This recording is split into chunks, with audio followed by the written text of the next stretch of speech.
Great Expectations by Charles Dickens. Chapter 17.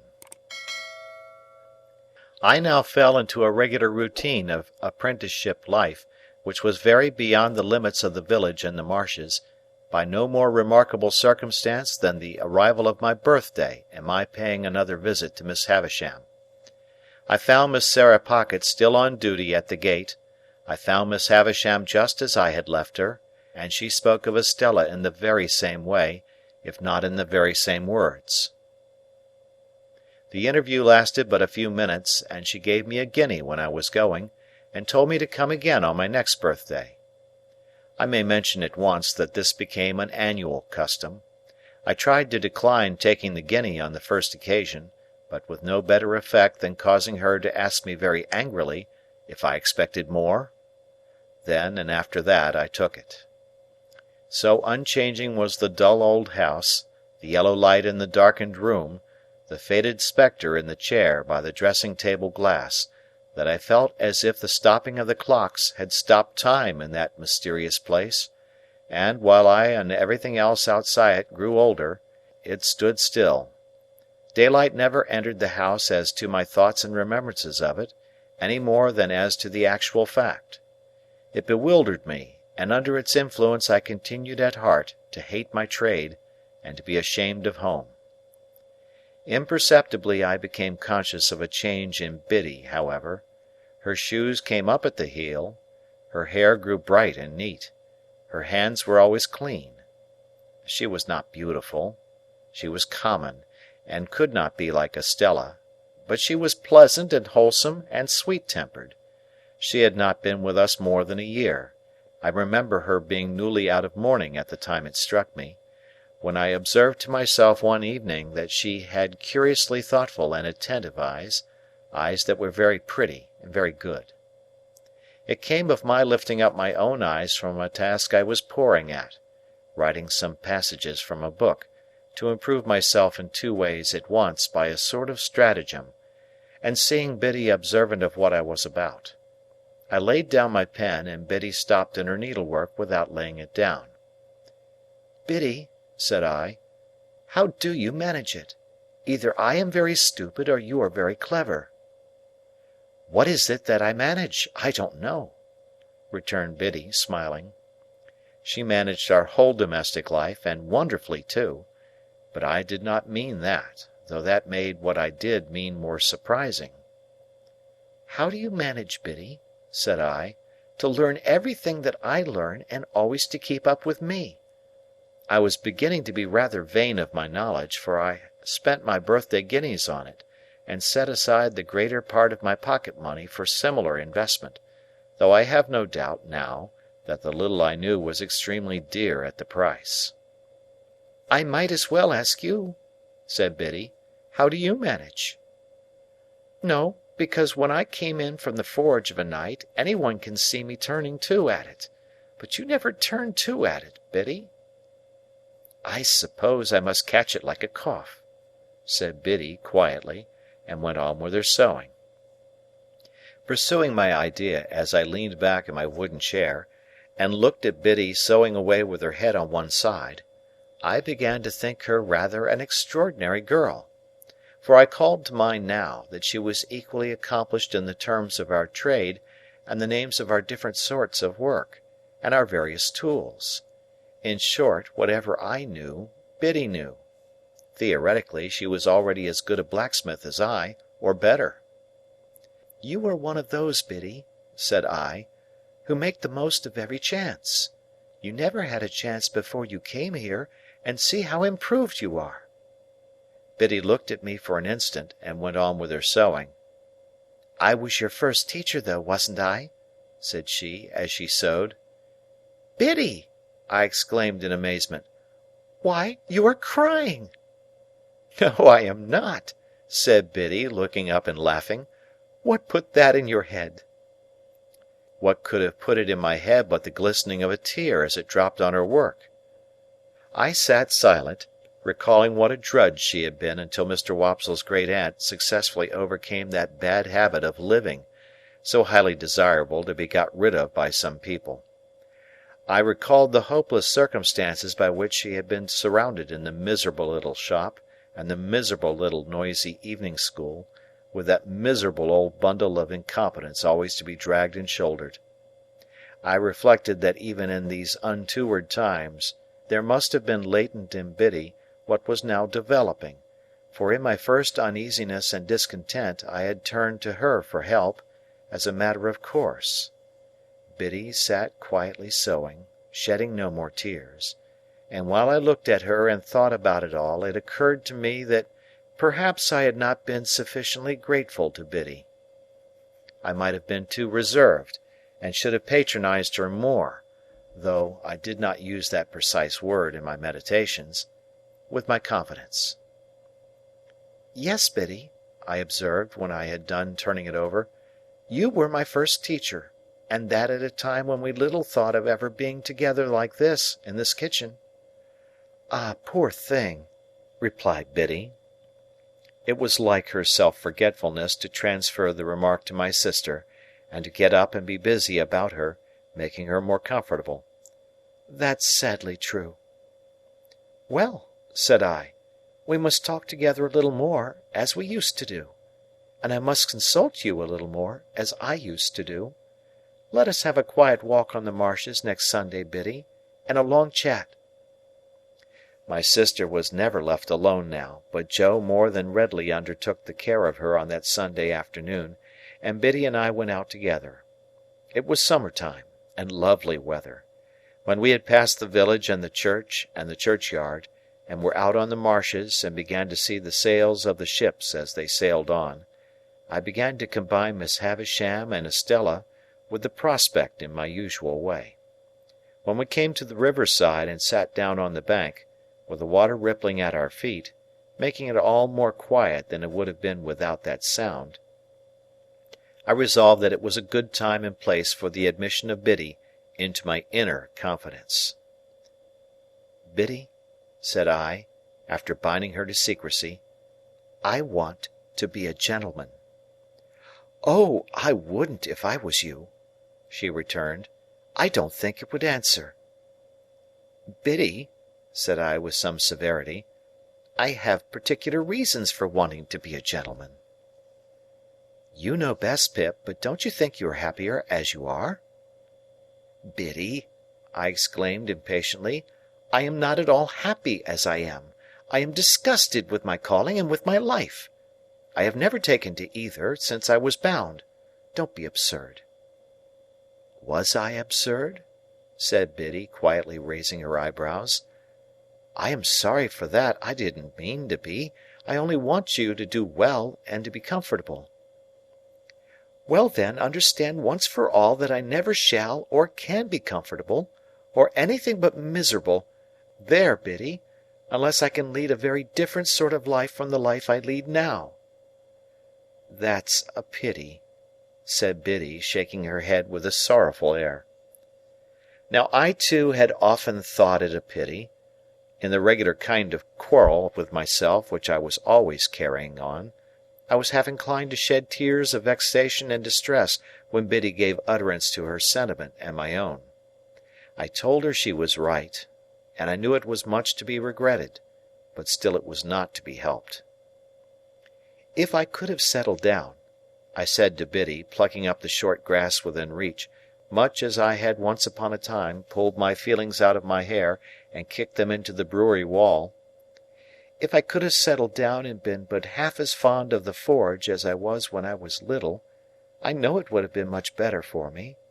You and I and Joe would have wanted nothing then, and Joe and I would perhaps have gone partners when I was out of my time, and I might even have grown up to keep company with you, and we might have sat on this very bank on a fine Sunday, quite different people. I should have been good enough for you, shouldn't I, Biddy?" Biddy sighed as she looked at the ship sailing on, and returned for answer, "Yes, I am not over particular." It scarcely sounded flattering, but I knew she meant well. "Instead of that," said I, plucking up more grass and chewing a blade or two, "see how I am going on. Dissatisfied, and uncomfortable, and What would it signify to me, being coarse and common, if nobody had told me so?" Biddy turned her face suddenly towards mine, and looked far more attentively at me than she had looked at the sailing ships.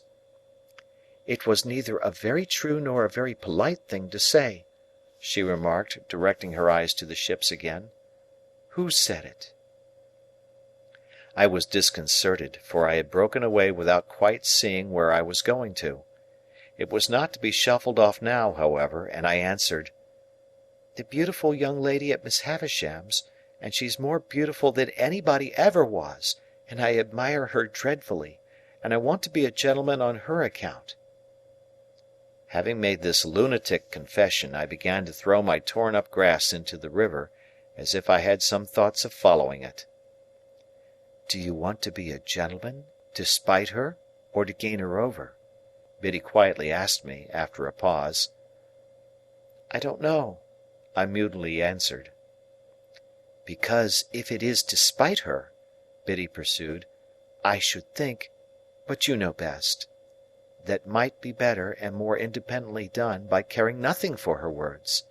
And if it is to gain her over, I should think, but you know best, she was not worth gaining over." Exactly what I myself had thought many times. Exactly what was perfectly manifest to me at the moment. But how could I, a poor dazed village lad, avoid that wonderful inconsistency into which the best and wisest of men fall every day? "It may be all quite true," said I to Biddy, "but I admire her dreadfully." In short, I turned over on my face when I came to that, and got a good grasp on the hair on each side of my head, and wrenched it well. All the while knowing the madness of my heart to be so very mad and misplaced, that I was quite conscious it would have served my face right if I had lifted it up by my hair and knocked it against the pebbles as a punishment for belonging to such an idiot. Biddy was the wisest of girls, and she tried to reason no more with me. She put her hand, which was a comfortable hand though roughened by work, upon my hands, one after another, and gently took them out of my hair. Then she softly patted my shoulder in a soothing way, while with my face upon my sleeve I cried a little, exactly as I had done in the brewery yard, and felt vaguely convinced that I was very much ill-used by somebody, or by everybody, I can't say which. "I am glad of one thing," said Biddy, "and that is that you have felt you could give me your confidence, Pip. And I am glad of another thing, and that is, that of course you know you may depend upon my keeping it, and always so far deserving it.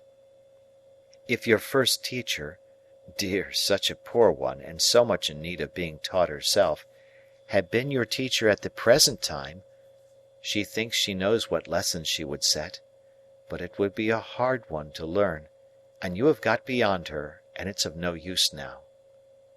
So, with a quiet sigh for me, Biddy rose from the bank, and said, with a fresh and pleasant change of voice, "Shall we walk a little farther, or go home?" "Biddy," I cried, getting up, putting my arms round her neck, and giving her a kiss, "I shall always tell you everything." "Till you're a gentleman," said Biddy. "You know I never shall be, so that's always. Not that I have any occasion to tell you anything, for you know everything I know, as I told you at home the other night." "Ah!" said Biddy quite in a whisper, as she looked away at the ships, and then repeated, with her former pleasant change, "Shall we walk a little farther, or go home?"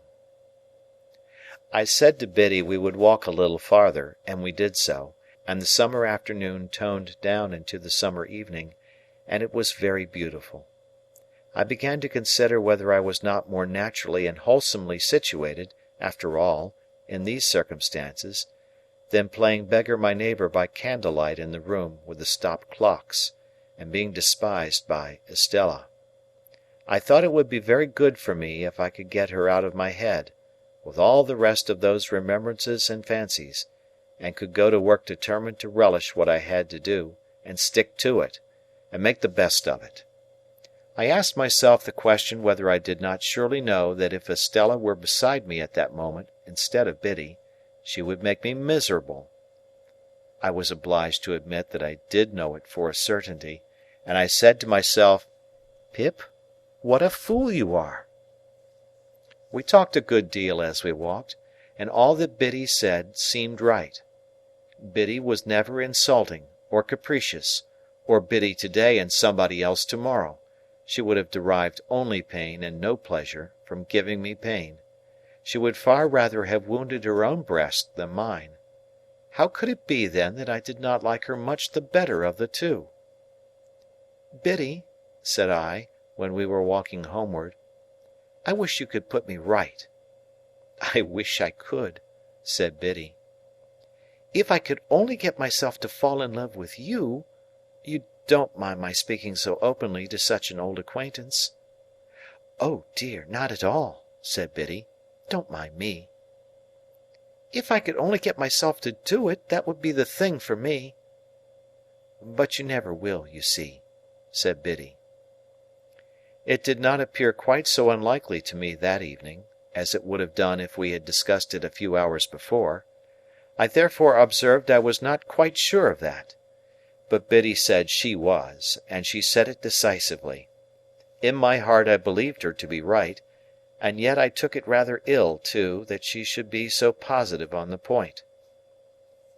When we came near the churchyard, we had to cross an embankment, and get over a stile near a sluice gate. There started up from the gate, or from the rushes, or from the ooze, which was quite in his stagnant way, Old Orlick. "Halloa!" he growled. "Where are you two going?" "Where should we be going but home?" "Well, then," said he, "I'm jiggered if I don't see you home." This penalty of being jiggered was a favourite supposititious case of his. He attached no definite meaning to the word that I am aware of, but used it, like his own pretended Christian name, to affront mankind, and convey an idea of something savagely damaging. When I was younger, I had had a general belief that if he had jiggered me personally, he would have done it with a sharp and twisted hook. Biddy was much against his going with us, and said to me in a whisper, "Don't let him come. I don't like him." As I did not like him either, I took the liberty of saying that we thanked him, but we didn't want seeing home. He received that piece of information with a yell of laughter, and dropped back, but came slouching after us at a little distance. Curious to know whether Biddy suspected him of having had a hand in that murderous attack, of which my sister had never been able to give any account, I asked her why she did not like him. "Oh," she replied, glancing over her shoulder as he slouched after us, "because I'm afraid he likes me." "Did he ever tell you he liked you?" I asked indignantly. "No," said Biddy, glancing over her shoulder again. "He never told me so, but he dances at me whenever he can catch my eye." However novel and peculiar this testimony of attachment, I did not doubt the accuracy of the interpretation. I was very hot indeed upon Old Orlick's daring to admire her, as hot as if it were an outrage on myself. "But it makes no difference to you, you know," said Biddy calmly. "No, Biddy, it makes no difference to me, only I don't like it. I don't approve of it." "Nor I either," said Biddy, "though that makes no difference to you." "Exactly," said I. "But I must tell you I should have no opinion of you, Biddy, if he danced at you with your own consent." I kept an eye on Orlick after that night, and whenever circumstances were favourable to his dancing at Biddy, got before him to obscure that demonstration. He had struck root in Joe's establishment, by reason of my sister's sudden fancy for him, or I should have tried to get him dismissed. He quite understood and reciprocated my good intentions, as I had reason to know thereafter. And now, because my mind was not confused enough before, I complicated its confusion 50,000-fold, by having states and seasons when I was clear that Biddy was immeasurably better than Estella, and that the plain honest working life to which I was born had nothing in it to be ashamed of, but offered me sufficient means of self-respect and happiness. At those times I would decide conclusively that my disaffection to dear old Joe and the forge was gone, and that I was growing up in a fair way to be partners with Joe and to keep company with Biddy, when all in a moment some confounding remembrance of the Havisham days would fall upon me like a destructive missile, and scatter my wits again. Scattered wits take a long time picking up, and often before I had got them well together, they would be dispersed in all directions by one stray thought, that perhaps after all Miss Havisham was going to make my fortune when my time was out. If my time had run out, it would have left me still at the height of my perplexities, I dare say. It never did run out, however, but was brought to a premature end, as I proceed to relate. End of chapter.